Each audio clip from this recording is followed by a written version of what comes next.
What's up, everyone? Welcome to my corner of the internet. I'm your host, Ryan Kramer, and this is Crossover Commerce, presented by PingPong Payments, the leading global payments provider helping sellers keep more of their hard-earned money.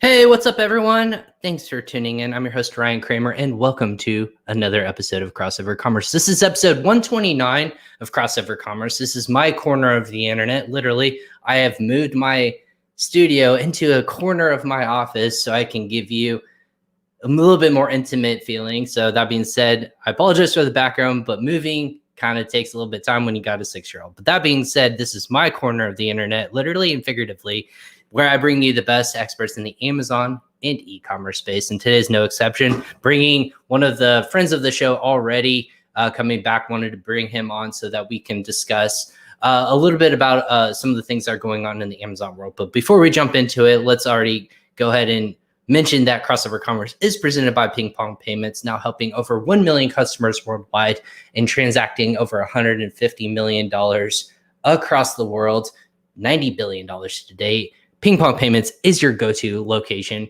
for cross-border payments. That includes paying your virtual assistants, paying out your suppliers, your manufacturers, or even just receiving international currency if you're growing your brand in multiple different marketplaces on Amazon, off Amazon.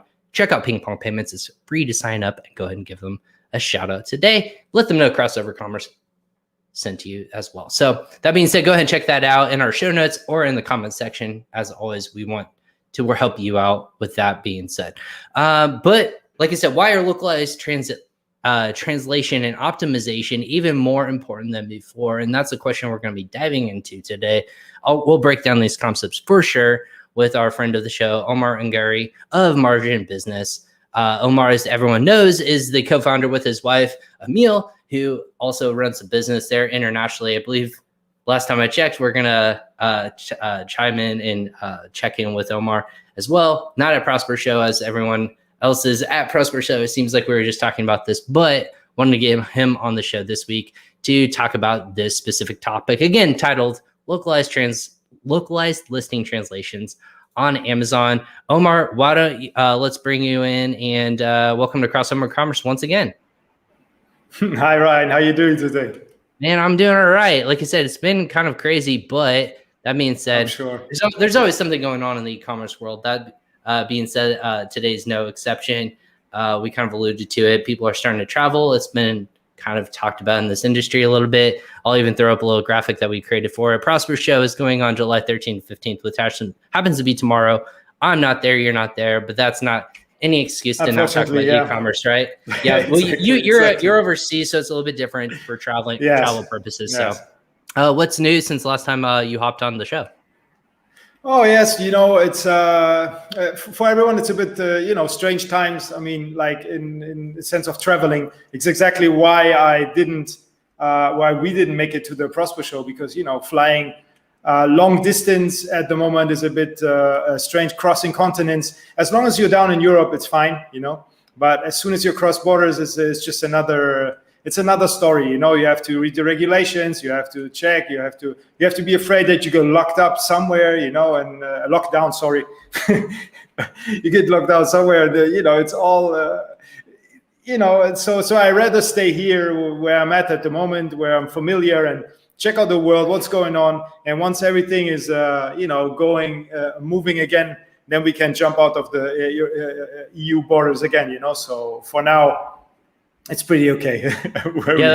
That's not bad whatsoever. So wait, where are you guys located now? Because last time I checked in with you, you were in France, you were in Germany as well. But yes, are you back in France? No, we're now down in Spain. Oh, you're back in Spain. Okay, yes, in the southern part of Spain, yeah. Okay, so the southern part of Spain. You guys went back there because that's where originally you and your family are located? Is that correct? Yes, no, not really. We really like this part of Europe because it's like it's a smooth part, and it's it's very friendly. And from here, there is many destinations where you can go because we're never staying in one place, so right. we always on the move. And from here, you can very easy hop on planes, and Dubai is not far. It's really Asia is not far. It's really something where you can really fast travel. That's one of the reasons. But generally speaking, it's very nice and it's warm. So it's warm all time of the year. If you look at Germany, it was very, very, very cold. We had minus 15 degrees. So it was completely crazy. So now it's the opposite. So it's for fine. people, really yeah. good. I hate cold weather. I don't know why I live where I do, because the Midwest is probably similar to what Germany was. It's constantly just freaking cold all the time, but then it gets really hot and humid. And that being said, it's just all over the place. But yeah, Spain doesn't suck. I've been to Barcelona. I've been to various parts of Spain. Beautiful. It's always amazing there, and I love the environment that they have in terms of just like culture, but also weather. It's not terrible at all. It's definitely beautiful. So you guys are traveling around, obviously, when and where you can. Your business actually is, we mentioned this on the podcast back in season 1, you're 100% remote, but your team is continuing to grow. Where are you guys growing at? Is it still in Europe? Is it still in North America? Where are you guys really planting your flag nowadays? Okay. Our whole team is remote. So we have plenty of staff in Europe and the European Union. We have staff in South America. And we have staff in Asia. So we really everywhere in the world. There is no real office. I mean, we have a headquarter, which was Malaysia, but we will move this as well very soon. Okay. For now, what I think is Europe is a good destination, but to settle down an office, I mean, like really an office, we will not do that, because the type of business can be run from everywhere, So if you have dedicated people, if you have a dedicated staff with you, and we have it, it's really amazing, because they're always with us, no matter what. They know what they do. It's you can, if you have people to rely on, it's just amazing. You can work from everywhere in the world. You don't have to have them in an office, and I don't say control them, but to have them like 8 hours working for you and stuff. No, it's really something amazing. And on top of it, because translators, most of the times they work outside of their countries. I think it's because they went international at some point of their career, and then they traveled and seen that they could make money actually living outside of the borders, and maybe build their own little business, their own little copywriting business, their own little translation business. And now with the e-commerce, all of these people, they upgrading and finding out that it's really useful to do this, and helping people as well with this, and instead of only thinking about the money type of side of things, and at the same time can travel all the time. What can be better for somebody who likes to translate, who don't like to do a lot more?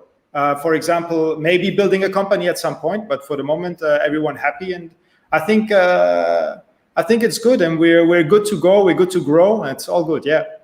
So has it been a easy thing to grow in this time? Because obviously your business is a little more unique in terms of translations.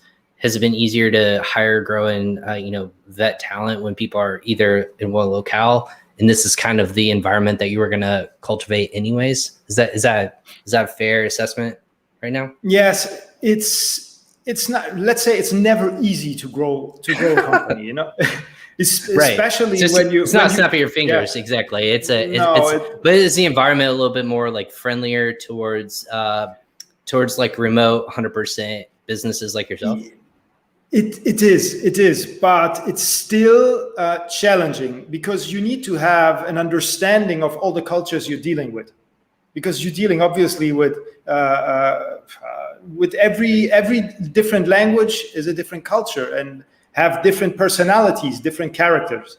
So you really have to make sure that one person is not offended by saying something like it's a real way to work together, because as well the translators and the staff we're working with do as well the same, because we are all from different countries. We all have to work together. So I think it's a work together. It's not hard in that way, but it's working together. So we all make efforts, that we all have a nice time together and can build the company together, because without our staff, without our partners, we cannot grow the company, obviously, because we cannot do everything on our own. That's already that is over since a long time. Since when you work 16 hours and you realize that you sleep on your keyboard, it's not possible anymore. I'm thankful for every staff that we have, for everyone that working with us. It's amazing. And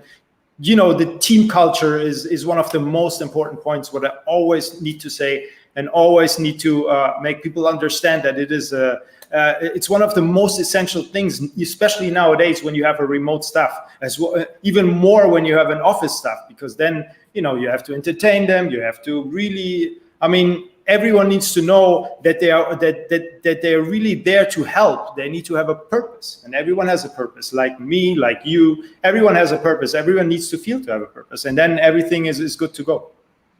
So is there a lot of different people that you listen to and they're like, hey, I need to get back into the office? Do you think there's a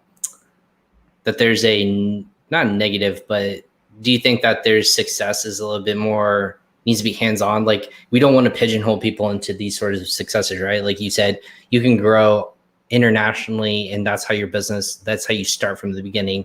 How do you think about people that have to be hands-on, more like networking in person? Or what about has to have that human contact when in terms of growing business? What are the pros and cons? And do you think like having a remote only business that you're missing a little bit out on that? Or what's kind of that thought process when you make that full on decision? What I think, it really depends on the business. And I think for the future, when we go now and when we talk about future, I think everyone will go remote at some point. So, or maybe they go like in one day or 2 days, like a hybrid. Sure. Exactly, something like that. Now, when we talk about traveling, it's you traveled yourself, you have seen it yourself. It's not possible that you travel every week or every 2 weeks and run a company. This is just right. Not. I don't know. I have not seen that is possible. So for me personally, it's a minimum of 6 months, where I really need to settle down and work on what I do. I really have to concentrate. And the same is as well for others that I spoke with. And I recommend this for everyone to do not under 6 months if you really want to build something. Because if not, the whole environment is disrupted where you are. Because if you change all the time, and then there comes other problems with it. You need to go immigration, get the visa, or you need to apply for a business license or whatever. There's always constantly things. So when you're in one place for 6 months, you really can maximize your time and really work on what you're currently doing. So back to your question.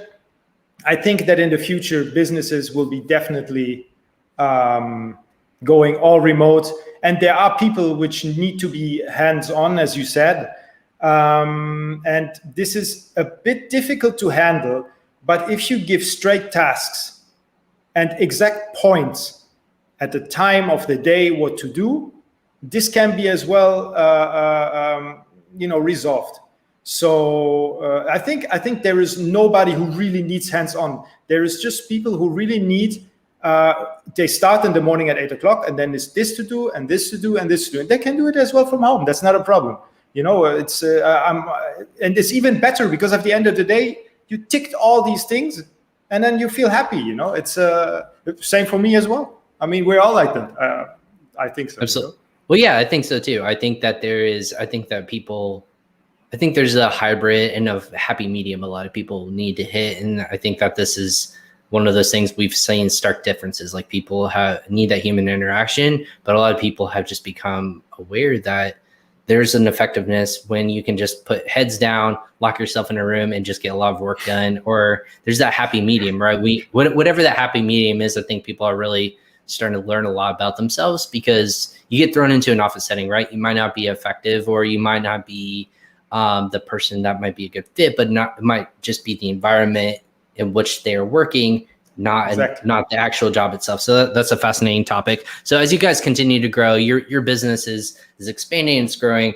We brought you on today to talk about localized listings and why it's super important. So when we talk about localization on the show, I've had a lot of great professors. I've had people and experts in their field who have different thought points around localization. And the best way I can put it as if listeners out there for the first time and they hear the word localization, it's not just the culture, but it's the emphasis around which someone absorbs information and then they disseminate in their head. So when we talk about localization in your mind, what are the key components that people need to be aware of and why that is super important nowadays?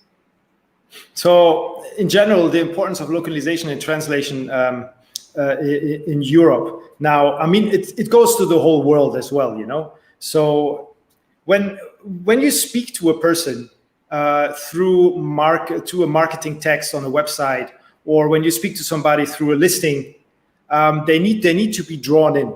It needs to be like really. They need to see themselves. If it's a bicycle, they need to see themselves riding on the bicycle. They need to see themselves speaking into the microphone. It's super important that the localization is not just a word. For example, now in English, microphone. I'm sure there's more words just for microphone.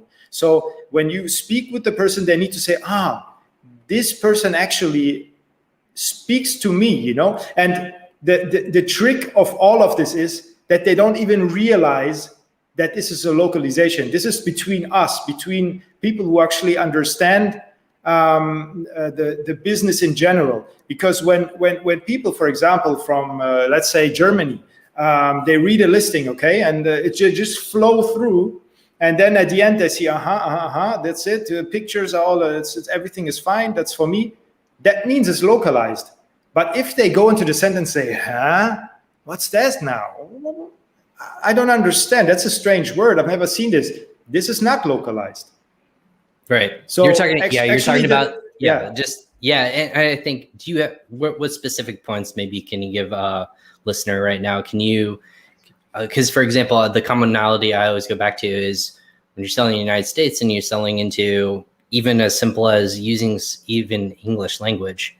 If you're selling in the United Kingdom right now, there's a lot of terms that don't obviously mean the same thing, right?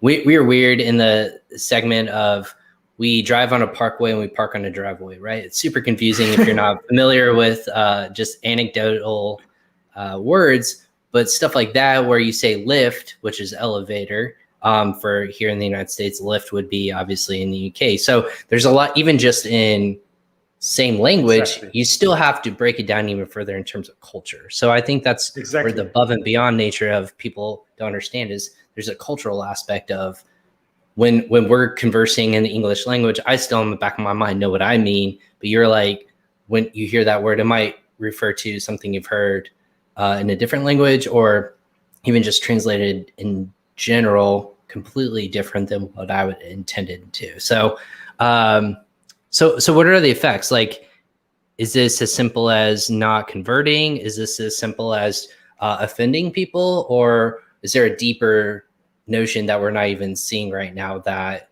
when you don't localize your listings, or even just as simple as like packaging, you're going to see the effects, percentage points to your bottom line that are truly affected? Yes, I 100% can assure you that this will definitely affect your sales, your conversion rate. I'm giving you an example. For example, most of the Chinese sellers, they don't really bother with that. They put this into a translation, into Google Translate or Amazon Translate, and put a few keywords, throw a few keywords in which they gathered without understanding the keyword, without understanding localization, and they still make, let's say, they make 1 million per month, okay, in revenue, okay, but if we look at this, and I try to explain this as well, if we look at this, he might have made 2 million, okay? So we really look at something here, which people are most of the times they are happy with what they're selling already, but actually they can do more. We can do always more. I mean, it's not tricky. It's really, it's something very simple and easy. If you have this localization, if you have if you have a listing localized, you definitely will sell a lot more. And it's an investment, but in order to make money, you have to invest as well. So, and it's really for the customers, especially now. I talk about the European Union. I know in the States, or if you go Mexico, if you have Mexico, for example, or a Brazilian tries to translate into Mexican Spanish, then they will see, oh, okay, now I don't know, I rather stick with my, with the listing from Mexico. Maybe they'll find another one. Let's see, it's something which should not even cross the customer's mind, because everything what comes in that second in the customer's mind will prevent him from clicking the button, because he has the credit card already in his hands. Why you should bother him with translations which are like heavy and without flow and really something, the words don't make sense and the keywords upside down, even that it's so bad that even the keywords stick out, you know what I mean? So if the customer realizes this, then he's obviously turned off. And as well, if you have listings, for example, we had this example in Sweden. I like to give this example. When they translated, Google Translate, they had a phrase which they needed to translate rap seat into Swedish, came out rape, actually, sexual assault. Really? Okay. So yeah, and this example is a bit everywhere on the internet, and it's really it don't make the customer confident about the listing. They would just say, okay, that's very strange, And if you have all the Swedish listing on Amazon like that, then we all played our chance in order to make money over there. So really, I can just tell everyone, small companies or big companies or somebody who has just a small private label, really look into your localized translations, make sure that they are 100% correct, and then we go to the next stage. Once you have done this, I mean, this is already good, this is already the first step. And once we have done this step, we can go to the next step. And the next step would be put the little nice keywords in there. So the keywords. Yeah, go ahead. Yeah, you're on a roll. So I didn't want to interject there. No problem. So the little nice keywords, they need to be found as well somehow. So when you have, for example, a non-native speaker, which is obviously really good with all these tools which are out there, Helium 10, Zonguru, we have all the different keyword tools which we can look into, and all have different specific how can I say it? Tweaks inside, how you can turn it. And when you have somebody in there who is a non-native speaker, he will get you out some words and will put them in. But the native speaker, or even the one who lives in the country and knows about marketing and everything, he can pull out some other keywords which none of the other sellers has, because most of the time the keyword tools will show you what keywords use the best sellers. So what if all the best sellers are Chinese sellers, for example, and they have no clue about the about any keywords which actually being used in the country. They just see that red, we pull it in, and then you have actually a mix of English keywords and some long tail keywords which are inversed, So a native speaker can pull the data and get keywords which they don't have. So suddenly you found yourself on top of them in rank, just because you use some keywords which they actually didn't find. And this is the beauty of it. And this is why I always say it's really important to dive really deep into this topic, because it's not just a topic like, get your item and then blast it on the Amazon page and that's about it, There is this, that we have then the keywords, afterwards, obviously we have to look at the photos. What photos work? For example, for the United States, the photos are much more like, impact. It's big letters, like, I'm really impressed by the marketing. But me, I'm impressed by the marketing because I've seen some marketing around the world. But if you have, for example, European customers, they're not so impressed by this. They want to have what they know. So we are trying to, like I said, it's the same as the listing. If the customer begin to, with the credit card at the hand, and begin to think about this picture, he should not think about a picture. He should see the picture and should see himself in there. If he's lying at the beach, he lies at the beach, have the towel in his hand, or he's on the yoga mat and doing yoga. So we really need to have the customer like a rolling ball. It needs to go on and on. He scrolls, he scroll up and down, boom, hit the button, and you made your sale. Right. Afterwards, I was going to say, to add on to your point, I think it's important to know that localization can happen not just in words, but you're referring to even alluding in imagery too, right? 100%, yes. We've talked on the show too, even in certain listings of who you're going to be featuring. Are you going to be featuring a family? Is your target audience just male or female? Exactly. Are you talking about different like skin color? Like all these things kind of localized under one umbrella, but it makes it important for people to understand that this applies to me in this marketplace. And that's what's the beauty about e-commerce, is that you can target those things. Again, effectively, it's not trying to exclude people from it. It's trying to allude to people saying this is going to help solve problem XYZ under this culture. Exactly. And again, there's a fine line between, you know what I'm saying here, where it's kind of just honing in on one specific nature and really targeting an audience, but you want it to be, if your product alludes to all these different people, you want to make sure that they can see that and that what makes it important to them, whether it's that family aspect, whether it's color, or whether it's a certain nature of some sort of wording, even like that. If you're trying to do it across the board, you may not get that impact in terms that you might when you get as thoughtful. And that maybe that's where I'm thinking about, is thoughtfulness of the imagery. And you were talking about that, is you want to capture people with the imagery, and when they go through the text, it makes sense that you want to keep hold of that person in terms of, hey, does this actually fix my problem?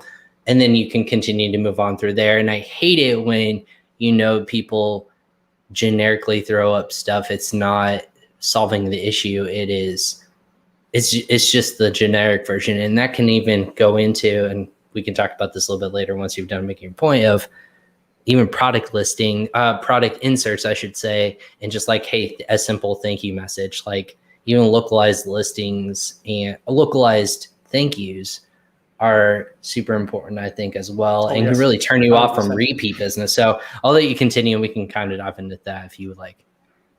Okay, no problem. So yeah, it's afterwards, like I said, the A+ content, the pictures under the main listing as well. It's something, I think it's obviously after the first point where we have the bullet points, and then we have the A+ content. This is like the summarization. I think it's you summarize the whole listing, and here they say, yes, that's it, I'm going to go for it. Maybe they don't even read the text so much, because the text at the end, I think they will fly over. Maybe they read a little bit of it, and that's it. Then when they have summarized everything and everything speaks to them, that's it. And this process, it's a super fast process. I think it's 5 seconds, 10 seconds, something like that. So when they read the first bullet points, they might not even read the rest. So the first one needs to kick in and make the buy perfect. I have an example for this, because I spoke already about this, but I really like to bring this up. It's a brand called GNC. Have you ever heard of them? I'm sure it's everywhere in the States. Right, I think health and supplements. Yep. Exactly. They sell very good protein. Whey protein. Let's talk about. I'm a very sporty person, so I love whey protein. I've tested a few ones, and since years I'm taking it. So I really like it. And GNC is one of the brands. When I was in Asia for quite a while, the stores were really attractive for me. They were red, and And I could not stop myself to go in and look at the products. It's amazing, So a few months ago, maybe a year ago, I came through an Amazon store of GNC. So I said, yeah, it's good. Just click on it. Let's try their products, because I didn't try them before, because I have my own brands. I won't mention no brands that, I like, but in general, for whey protein, I wanted to try it out, So I go to their listing and I look at the listing. I was horrified, There was one picture, okay? Then there were five bullet points. What did they have as well? They had a little bit of an A+ content, like one picture. And obviously, because I have a software installed on my computer, I could see how much they sell and how the keywords look, and as well, it was the German listings, because I like to look at the German listing, and the text, the listing was completely Google Translate, and there was like one sentence per bullet point, which turned me completely off. For me, if I was a customer who came in like this, obviously I would have as well turned away. Not only because I know that this listing is not correct, I would just say no. I don't really trust this brand. They are strange, So then I put a picture aside with a brand called On Nutrition, On Optimum. Okay. I don't know if it's the correct one. Anyway, they're called On, and they are really, really big in the US, really big in Europe.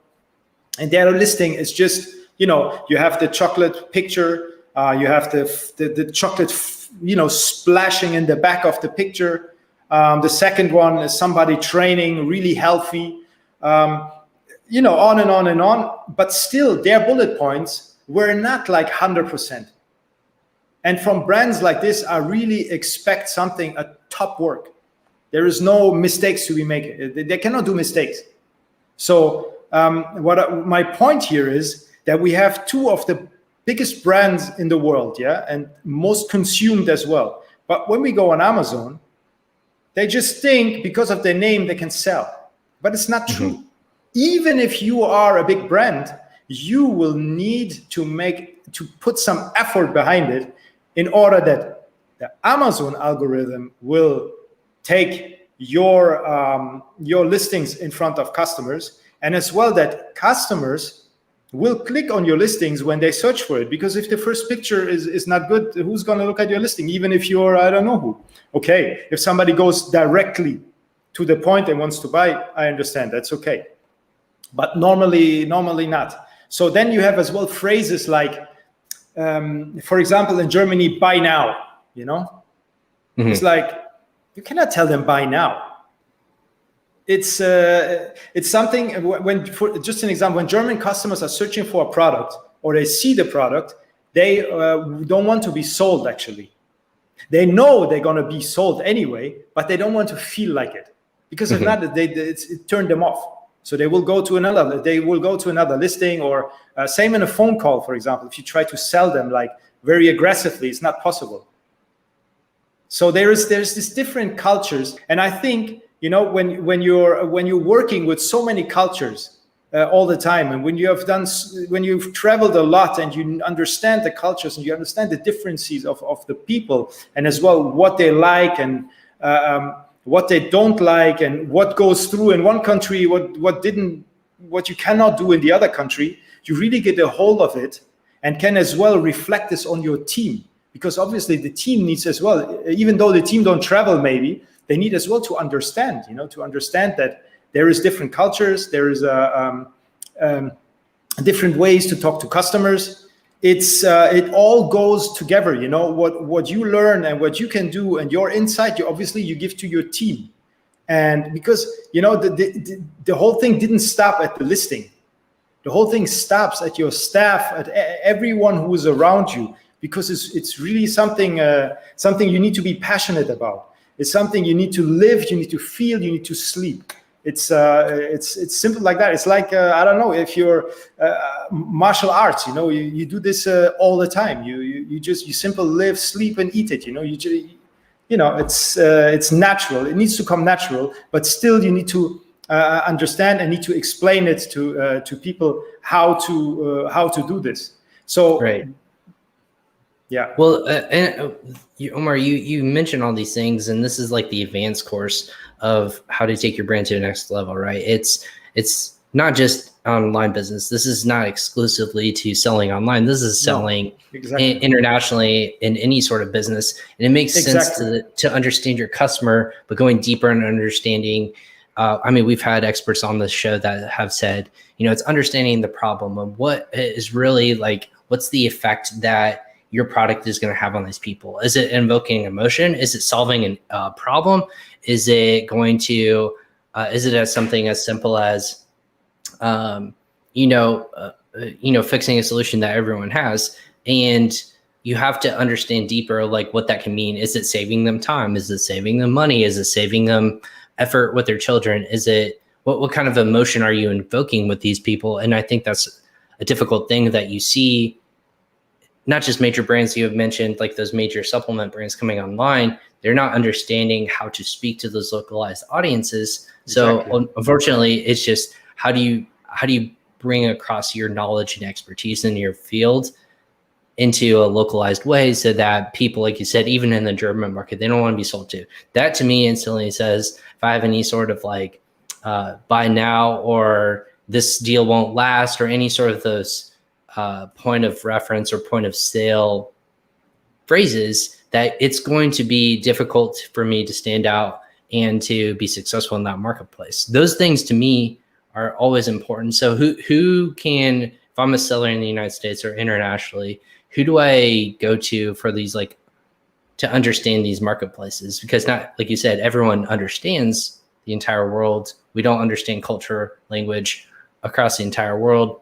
Is it as simple as how do I know it's going to be an effective, or if I'm working with somebody like Margin Business, how do I know and understand the effectiveness of that in the capacity that they know what they're talking about? Or is it just casting the widest net possible and trying to talk to the largest audiences? Or how do I know that there's that incremental lift, or they can sympathize with that audience? Does that make sense? Almost like they lived it, they understand, they breathe it. How do I see that through a computer or through a website? I mean, it's hard. That's why we try to get out there and explain as well the points, because all of these, I think about the localization, everything, translation, and as well the keywords afterwards. There is not too much content out there. There is a lot of content about listing optimization in English, but there is not a lot of content about the listing translation, or generally translating and sell to your customers in different languages.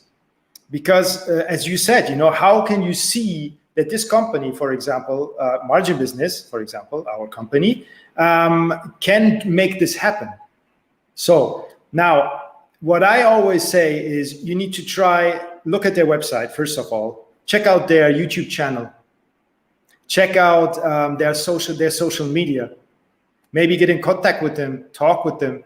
Because what we actually do, we have for example, copywriters. We would have one copywriter for the United States, we would have one copywriter for Australia, and we would have one copywriter for the UK. Because as you already mentioned, it's just not possible to bring the American copywriter to write for the UK, or to bring the American writer to write for South Africa. It's just all a matter of localization. But it's true. How do you know that? And that's where we come in. We are happy to explain everyone. I'm trying to do this through podcasts. I'm putting out videos out there to really create awareness, because like I said, people are not aware. There might be companies out there which might have real good translations, but they don't know how to put keywords in. Or there is companies which know how to put keywords in, but they don't know how to do translation. And then you have others which know how to do photos, but they say, yes, we can do listing optimization as well. And we can, at the same time, if you want, we can as well translate, So you don't really have one big service. That's why the industry is still very young, I would say even immature. And we are looking at a huge peak within the next years in the service industry. And it's there where we actually will see and will understand, and where people will will as well say, okay, now we understand we need to be more careful of the content we put out, of the content, who do we target, and how can we sell best to a local customer, for example. Because we see this a lot of times from companies from the US coming into EU, Google Translate, pull it out on 7 marketplaces, and then they sit there and they don't sell. So what's going on? Yeah, and then there's panic for sure. And they blame the wrong people, or they blame the product, yes. and when it could just be as simple as phrasing and whatnot. We talked about imagery, we talked about listening. I think this topic kind of goes further, and I alluded to it earlier. It goes to how do you feel after the purchase, right? And I find this problem a lot, and I get examples of this on our mastermind groups or just any sort of other people sharing, hey, about this product, but read this, like read how it looks. And I think a lot of this points to what the brand's trying to allude to after purchase. And I think this is a turning point, right? A lot of people, the way to success is having repeat business and having people come back and opt into you for one reason or another.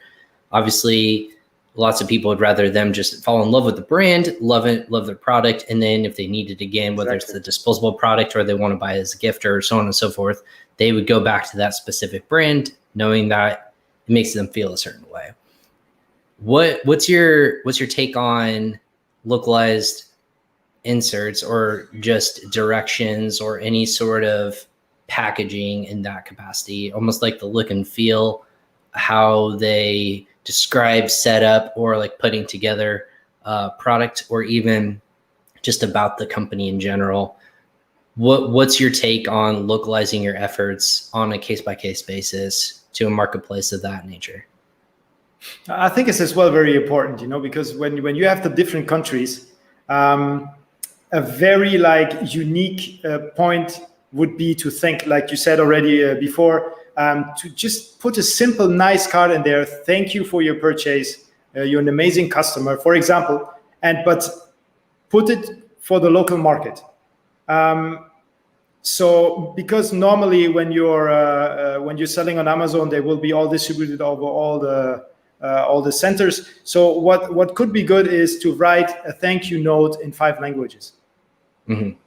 Just an example, yeah. I like that. This is how you really address everyone, and everyone will be happy. And it's something, or what I always say is just like a little thing. What might be something general for the European Union, let's say like this way, or for Americans on the other side. A little thing which will make them happy, something small, without even mentioning it.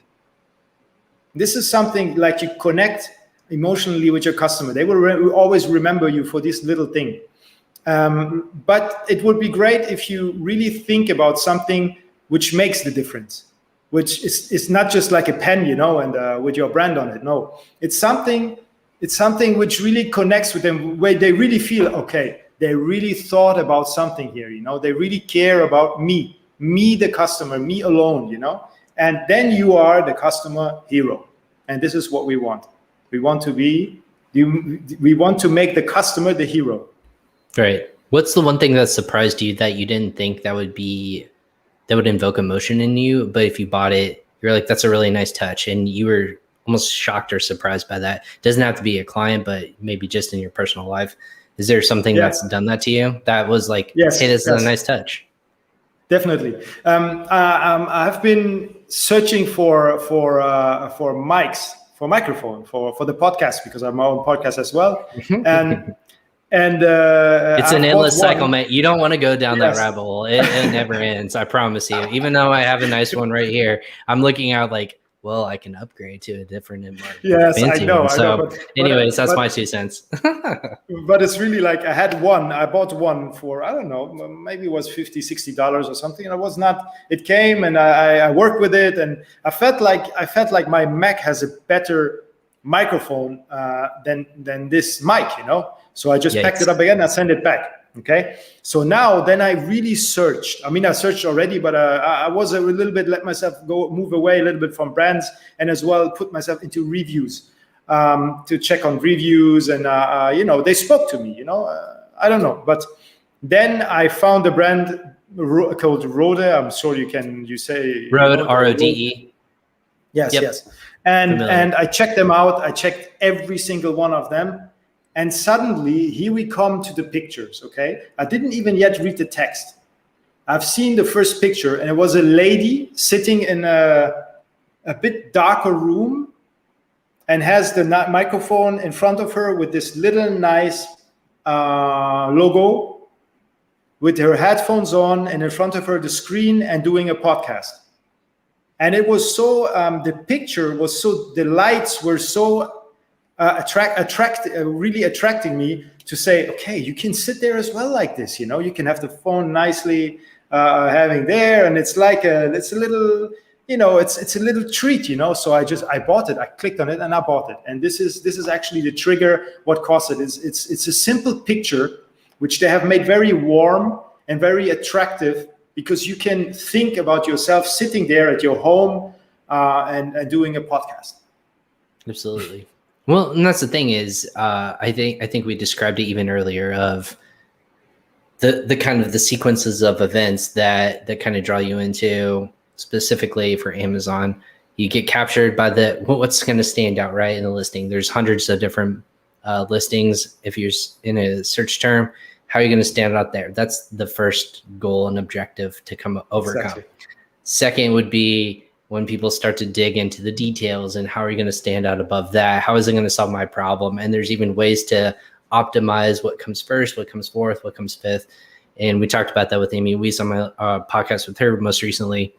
So if you're curious about that, go ahead and check that one out. But even like you said, the brand feel, I think that's the look and feel that people underestimate when you get it in an Amazon box, or you get it sent to your home, and then you open it, you touch it, you feel it, it's packaged a certain way. That's the unseen lift that you get as a company, so that when you do refer, in this case, you were talking about imagery.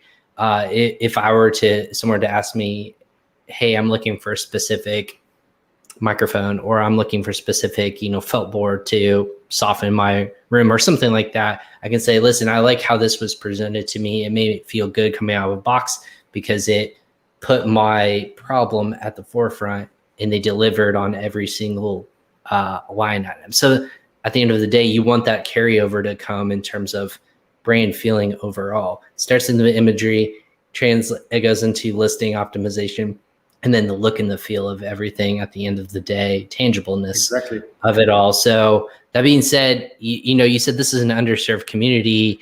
I know we've had, and we have friends like Yana of YLT Translations, and we have other people in this translation space that are just seeing crazy growth. What is the one thing that people are seeing that are issues right now that you're seeing consistently that are just, no one's doing right now? But you guys are providing that solution. Is it just optimization of listings, or what's that one major thing that you're seeing the most? No, what we are doing, really, we do the whole picture. We look at the whole picture. We're not just saying listing optimization or translation. Like I explained already, we really look at the complete picture. We have to have an image of everything. We cannot just say, okay, with your listing, you're going to go to the moon. No, it's not possible. Yeah, just pay the fees and that's it. No, because we have to look at it. We have to check. We have to have a call and ask about the brand, about the customer avatar. There's so many things before we actually can go into the real listing optimization. We have to clarify, because as you know, even though you have keywords on your listing, you might not get sales as well. So we're going to look at the whole picture. We're an agency. We're doing this since 10 years.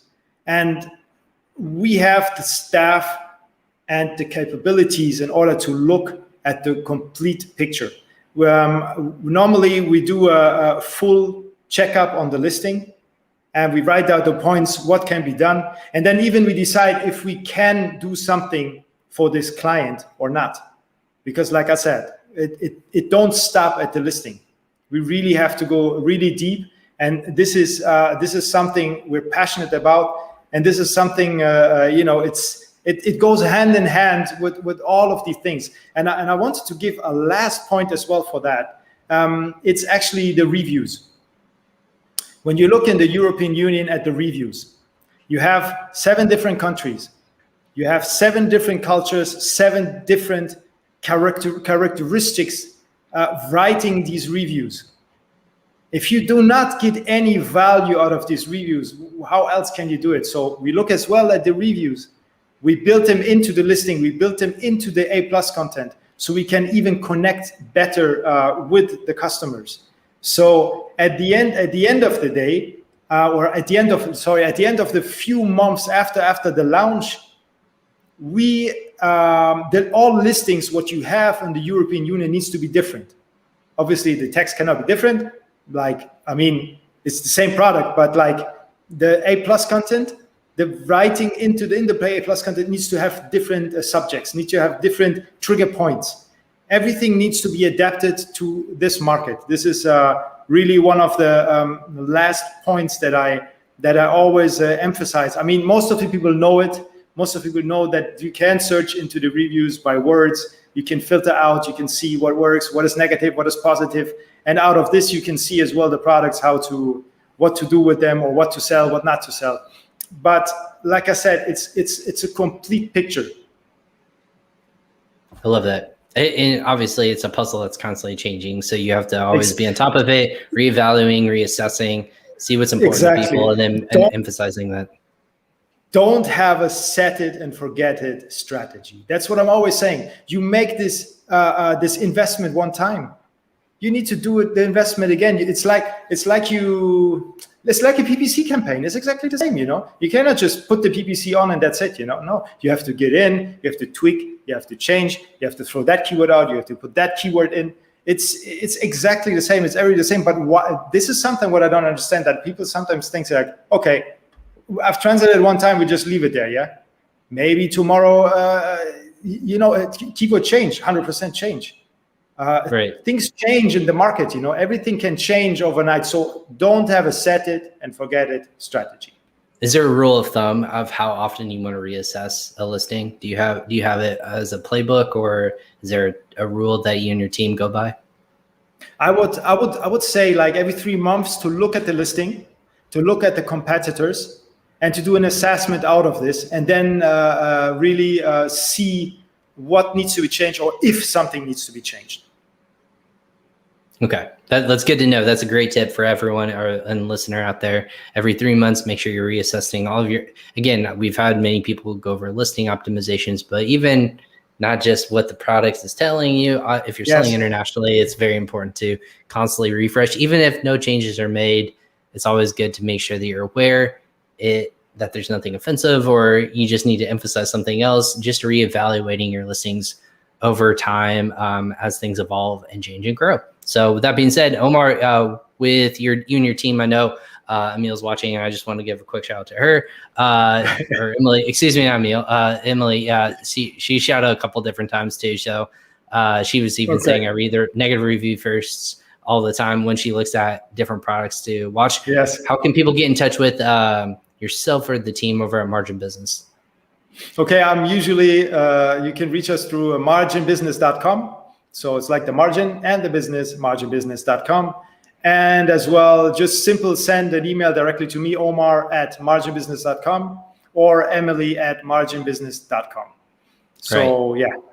You guys are constantly online, so it's easy to get in touch with you. We so are. If you're not following you guys on Facebook or LinkedIn or even Instagram, I know that's the best ways to get in touch with you as always. So listener, if you are listening to, or when you are listening to this and you have questions about localized listings and settings for different marketplaces, obviously check out Omar and his team over at marginbusiness.com. Omar, thanks so much for hopping on today. We're going to see you eventually. I'm assuming soon. Yeah, traveling hasn't happened yet for either of us, but I know soon enough that will happen, and we'll get together here soon enough. But then, until then, obviously be safe. And friend of the show, as always, thanks so much for hopping on. You too. Thank you so much for your time, Ryan. Speak to you later. Awesome. No problem. Thank you, Omar. Again, everyone, thank you for hopping on Crossover Commerce today. Again, a little bit different setup. If you are familiar with the show, if you're familiar with the setting, you know that I switched to the background. It's kind of the evolution, right? If you're stuck at home and you want to kind of change things up, it's always best to kind of move things around, keep things fresh, interesting, and obviously visually appealing. So that's what I'll continue to work on for you, the watcher and listener as well, just so we can emphasize and bring a little bit more intimate feeling as well. That's what I'm looking for this show. And again, if you're new to Crossover Commerce, this is your first episode. This is episode 129 of Crossover Commerce. If you have questions or want to refer back to prior episodes, including with Omar, you can go ahead and check that out in the links in the show notes as well. You can listen to those on all your favorite podcast destinations, on Spotify, on Apple Podcasts. You can even listen on Amazon Music. Just search for Crossover Commerce with Ryan Kramer and you'll find us. So thank you for being, again, available today. I know lots of people are listening or watching for Prosper Show. If you're there at the show, again, that's the show we've been highlighting kind of this week leading up to the show on the 13th, 15th of July. If you are there and you're listening to this, go ahead and be safe out there. I know it's going to be a hot one, but if you are listening to us at a different time, thanks for listening to us. And if you have questions about localized translations or listings, or even just going into the brand aspect of it, let us know what you think. Go ahead and put it in the comment section of our notes, or share this with a friend who might have questions about localized translations and listings, or even branding in that capacity as well. And then make sure you like and share this episode today. But that being said, this is Crossover Commerce. Catch us next time in my corner of the internet. Take care, everyone.